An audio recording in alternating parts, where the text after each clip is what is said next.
Económica registró una caída de 2,2% en febrero, un mes que contó con un día hábil menos que el mismo mes del año pasado, que fue bisiesto. La caída de la actividad de servicios y la producción de bienes tuvieron un rol clave en ese resultado, el que analizamos hasta ahora junto a Germán González, economista de Clape SUC. ¿Cómo estás, Germán? Gracias por acompañarnos. Hola Nicolás, buenos días, gracias por la invitación.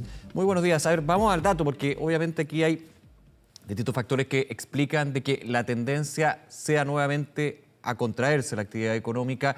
Algunos dicen bastante menos que el año pasado. Esa es la buena noticia. El problema es que seguimos en terreno negativo y lo que fue enero, febrero, con miras a marzo y lo que puede suceder también en abril debido a las mayores medidas de restricción, en este caso las cuarentenas. ¿Cómo analizas tú ese dato y el contexto que se está dibujando? A ver, bueno, lo primero que hay que reconocer es que el primer trimestre vamos a terminar con una caída de la actividad económica nuevamente. Efectivamente, enero y febrero ya sabemos que son negativos. Marzo podría ser una cifra cercana a cero. Pero básicamente yo creo que el dato del IMASEC de febrero, cuando uno lo mira en 12 meses, fue peor a lo esperado, tal cual como tú mencionabas, pero hay una aceleración en la cifra mes a mes que es positiva y que se viene registrando ya desde mediados del año pasado. Yo creo que aquí hay que tener bien en claro la diferencia que están mostrando las cifras en 12 meses versus la cifra mes a mes. Y lo que hemos visto es que la actividad económica se recuperó completamente en la segunda parte del año pasado.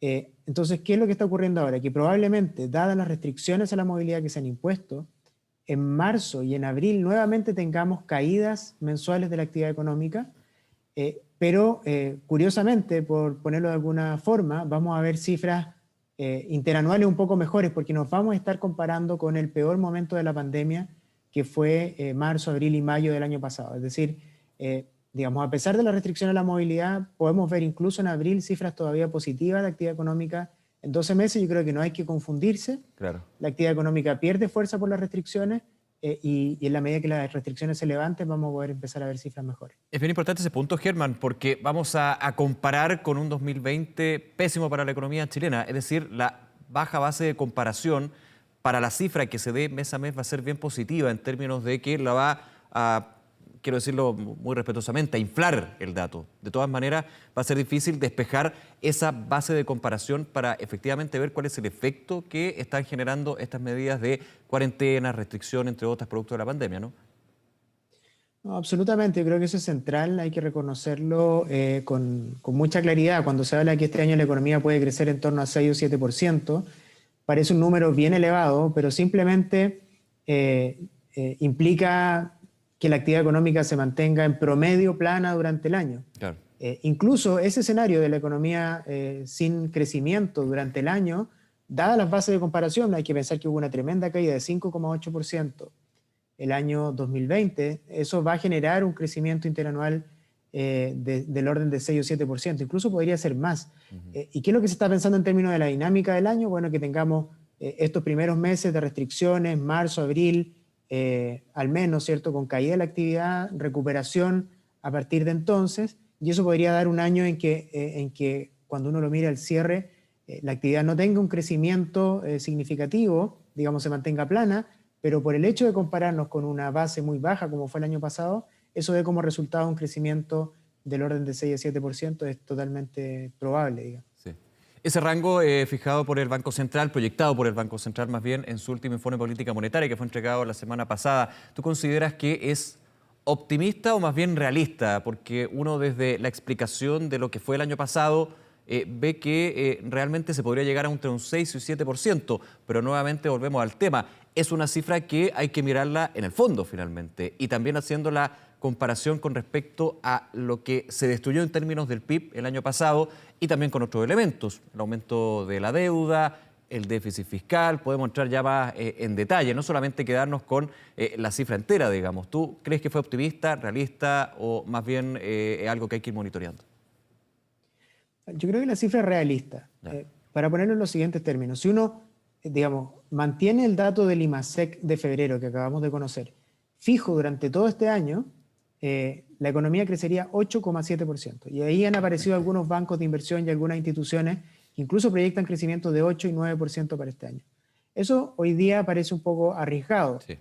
pero no descartable. Ahora bien, Por cierto que esa proyección tiene riesgos, ¿verdad? Hay elementos que apoyan un crecimiento de ese orden de magnitud, como hablábamos, las bases de comparación. También estamos teniendo un escenario externo que es bastante favorable. Estados Unidos está con un plan de estímulo fiscal muy agresivo que va a llevar a que la economía crezca más de 6% este año.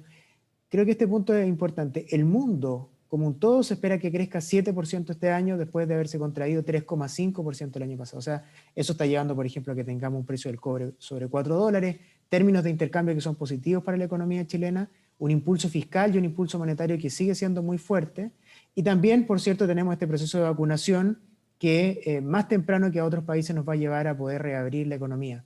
Si uno piensa en esos elementos, bueno, hay antecedentes para pensar en un crecimiento en este orden de magnitud que, como digo, tiene mucho de base de comparación y por lo tanto no hay que confundirse. También hay elementos, como mencionaba, más bien reales, genuinos de actividad económica. Ahora, por cierto que hay riesgos. Entonces, ¿cuáles son los riesgos más relevantes? Muy directamente relacionados con la evolución de la pandemia y las cuarentenas. El escenario base, digamos, con el cual mucha gente está trabajando hoy día, es que vamos a tener una cuarentena intensa, pero de corta duración, y que luego van a sentirse los efectos positivos del proceso de vacunación que va a permitir Germán, gradualmente ir abriendo la economía. Sí. perdona que te interrumpa, pero creo que es importante ese punto. ¿Qué afecta más a la economía? A ver, esto sacando de lado la discusión que se ha dado en algunos sectores de que ¿qué es más importante, la economía o lo sanitario? Aquí las vidas son lo más importante, pero todo finalmente está interactuando de alguna u otra manera y encontrar el equilibrio perfecto es bastante imposible. Pero ya haciendo ese contexto, ¿cómo crees tú que podría afectar o qué podría afectar más? ¿Cuarentenas sostenidas en el tiempo o cuarentenas duras con un menor tiempo posible? A ver, desde el punto de vista puramente económico, Sí. las cuarentenas duras, ¿cierto? Tienen un impacto muy significativo porque significa que el flujo para las empresas pasa a ser cero de un día para otro, y eso hace muy insostenible la actividad de muchos sectores como el turismo, el comercio, ¿cierto? El transporte, restaurantes y hoteles, etcétera, que son los sectores que están más afectados con esto. Entonces, llevarlos a cero en sus ingresos genera un impacto muy significativo desde el punto de vista económico, aunque sabemos que desde el punto de vista sanitario puede ser lo deseable, y por lo tanto acá la combinación entre restricciones a la movilidad y ayuda a las empresas para evitar el quiebre, ¿cierto? Que quiebren compañías, que quiebren empresas pequeñas y medianas, resulta fundamental, ¿verdad? Cuando uno tiene cuarentenas más moderadas, si se quiere, y permite que las empresas se mantengan funcionando, eso le genera flujo de ingresos a estas empresas, pero por otro lado también el control sobre la pandemia puede tomar más tiempo, ¿cierto? Y por lo tanto hay un trade-off que es bien delicado, bien difícil de manejar. Hoy día el gobierno ha optado por una restricción dura, que esperamos que sea, como digo, de corta duración, pero eso tiene que ir acompañado de apoyo tanto para la familia, ¿cierto? Para los trabajadores, como para las empresas, porque es fundamental que se minimice el impacto duradero de estas restricciones, que no terminemos con un grueso de empresas quebrando, porque eso significa una pérdida de conocimiento, de inversión, digamos, de empleo, por cierto, que podría terminar siendo muy duradero, y eso será un impacto de largo plazo de esta pandemia que hay que tratar de minimizar. Tomando otro aspecto del IPOM de marzo, Germán, ¿qué te parece lo que puede suceder con la inflación? A ver, se establece o se proyecta que podría llegar a 4%. Voy a esto porque durante todo el 2020 todas las cifras, todas las proyecciones eran malas en términos de la economía, y quizás la única positiva o estable o buena noticia era justamente el IPC, el índice de precios al consumidor, en su proyección, en su mirada a corto, mediano y quizás también largo plazo. ¿Preocupa lo que puede suceder con el nivel de los precios debido también al contexto que estamos viviendo? La verdad, yo diría que no es una variable de preocupación a nivel agregado. A nivel de productos específicos sí estamos viendo presiones de precios como consecuencia de la pandemia, como consecuencia de la reactivación de la economía, con problemas en la cadena productiva, y esto es algo que está ocurriendo en todo el mundo. Estamos viendo aumento de precios de alimentos, ¿cierto? Que afectan, en Clapes tenemos indicadores que miden eso, a la población más vulnerable, a los adultos mayores que tienen su canasta de consumo más sesgada hacia alimentos. También hemos visto presiones al alza en precios como, por ejemplo, los materiales de construcción. Entonces, tenemos aumento de precios específicos, eso va a generar, sumado a el aumento del precio del petróleo, que está generando impacto en el precio de la gasolina, que la inflación se aproxima a 4% en los próximos meses. O sea, eso es algo que muy probablemente va a ocurrir así. pero no hay ni en el Banco Central ni en la visión del mercado una preocupación de la inflación en el mediano y en el largo plazo. Las perspectivas o las expectativas de inflación para fin de año se ubican en torno a 3% y para el próximo año también en torno a eso que es la meta del Banco Central. Entonces, yo diría que hay presiones de precio, esas presiones son principalmente percibidas como de corto plazo y por lo tanto no debiera ser esa hoy día una preocupación mayor, digamos, ni para la autoridad económica ni para la población. Donde sí hay preocupación de indudables en el mercado laboral, ¿cómo miras tú lo que está sucediendo con respecto al empleo, nuevos puestos de trabajo, la necesidad que tienen algunas empresas con estas cuarentenas de recurrir nuevamente a la ley de protección del empleo, por ejemplo, o en definitiva despedir a parte de su personal? Bueno, a mí me parece que ese es un elemento central, porque efectivamente, así como al principio de esta conversación hablábamos que la recuperación de la actividad ha sido prácticamente completa, en el mercado laboral ocurre algo bien distinto.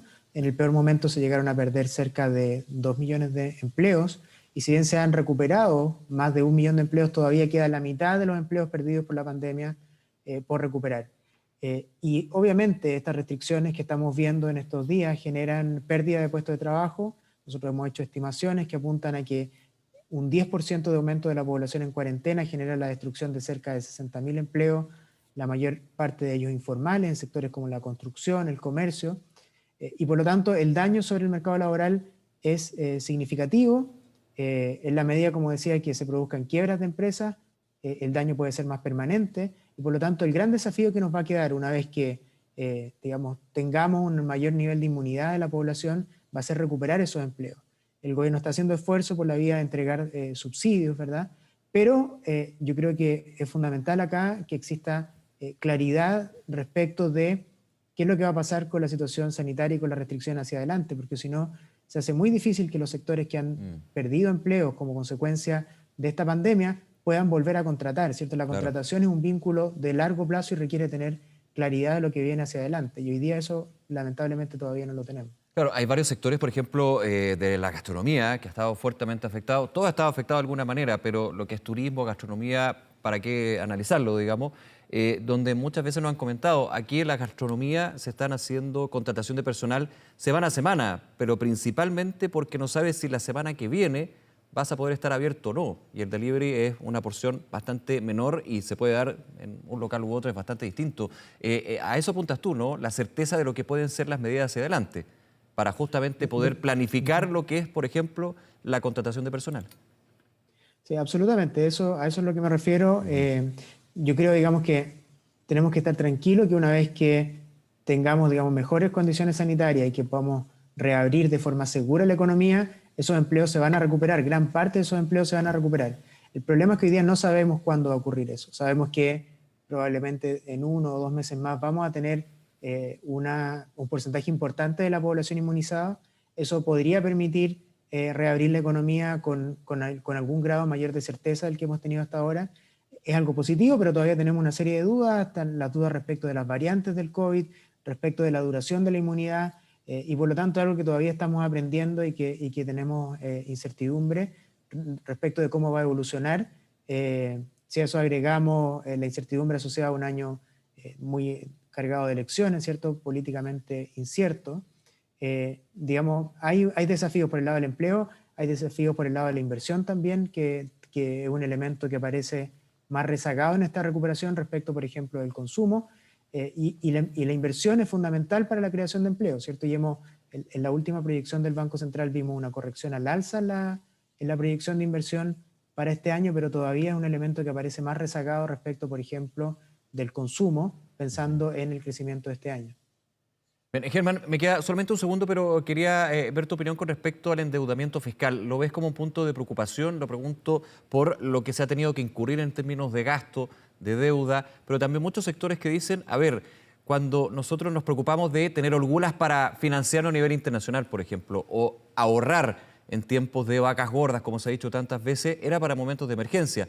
Y esta es la peor emergencia en muchísimos años. ¿Cómo ves tú lo que ha sido ese trade-off, también ocupo el concepto, entre endeudarse, pero finalmente también ir en apoyo de los distintos sectores que están siendo afectados? A ver, a mí me parece que efectivamente digamos, dada la magnitud de la crisis que estamos enfrentando, era necesario que el gobierno utilizara los espacios que tenía tanto en nivel de endeudamiento como uso de activos, ¿cierto? El manejo responsable de los últimos 30 años en materia fiscal es lo que hoy día nos permite estar reaccionando de esta forma, con recursos para apoyar a las familias, para apoyar a las empresas, y además tenemos una institucionalidad con el seguro de cesantía, etcétera, que permite hoy día responder con esta fuerza. Yo creo que esos esfuerzos hay que hacerlo, estamos enfrentando una crisis muy severa y hay que entregar, digamos, los recursos que se necesitan. Mi preocupación está más allá de este año en cómo vamos a consolidar las cuentas fiscales. O sea, está bien transitoriamente, digamos, hacer estos esfuerzos en materia fiscal, tenemos los recursos para eso, pero a mí, digamos, lo que me preocupa más, y también está en el relato de las agencias clasificadoras de riesgo, que están ajustando su clasificación para Chile, así como también para otros países, respecto de qué es lo que viene hacia adelante, cómo volvemos a ordenar las finanzas públicas de aquí para adelante, de dónde vamos a sacar los ingresos, cuánto es, digamos, el mayor gasto que estamos dispuestos a financiar, cómo lo vamos a financiar, y creo que esa discusión de mediano y largo plazo hoy día no está. Entiendo que la urgencia es otra, pero creo que rápidamente tenemos que retomar ese diálogo y pensar, digamos, cuáles son los problemas de largo plazo que enfrenta en términos económicos este país, cómo levantar su capacidad de crecimiento y, en segundo lugar, cómo ordenar las cuentas públicas una vez que pase, digamos, el peor momento de esta crisis. Germán González, muchas gracias como siempre por acompañarnos aquí en Canal 24 Horas. Que tenga buen día. Gracias a ti, que esté muy bien. Buenos días. Gracias. Vamos a cambiar de